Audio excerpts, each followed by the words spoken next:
স্থানীয় সময় শুক্রবার 24শে জানুয়ারি রাতেই বেগম খালেদা জিয়া ছেলে তারেক রহমানের সঙ্গে তার কিং স্টেশনের বাসার উদ্দেশ্যে হাসপাতাল ছাড়েন।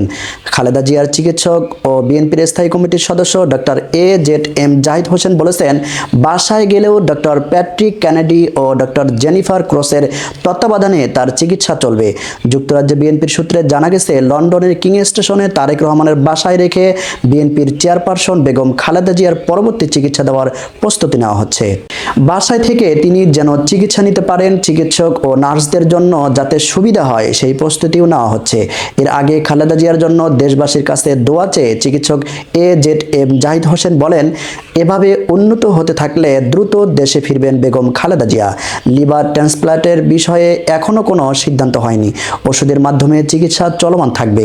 বিএনপির চেয়ারপারসন বেগম খালেদা জিয়া দীর্ঘদিন থেকে liver cirrhosis, kidney, heart diabetes ও আর্থ্রাইটিস সহ নানা শারীরিক অসুস্থতায় ভুগছেন। 2018 সালে দুর্নীতির এক মামলায় দণ্ডিত হয়ে কারাগারে পাঠানো হয় 3 বারের সাবেক এই প্রধানমন্ত্রীকে। কারাগারে যাওয়ার পর তার অসুস্থতা আরও বাড়ে।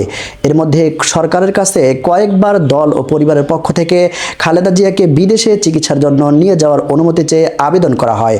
করোনার সময় নির্বাহী আদেশে কারাগার থেকে মুক্তি মিললেও বিদেশে যাওয়ার অনুমতি দেয়নি তৎকালীন স্বৈরাচার সরকার। গত 5 আগস্ট ছাত্র জনতার অভ্যুত্থানে আওয়ামী লীগ সরকারের পতনের পর রাষ্ট্রপতির আদেশে মুক্তি পান বেগম খালেদা জিয়া। এরপর তার মামলায় সাজা হয়েছিল, সেটিও বাতিল করা হয়। দীর্ঘ প্রক্রিয়া শেষে তাকে লন্ডনে নিয়ে যাওয়ার ব্যবস্থা করা হয় এবং লন্ডনে প্রাথমিক চিকিৎসার পর ছেলে তারেক রহমানের বাসায় আছেন বর্তমান তিনি।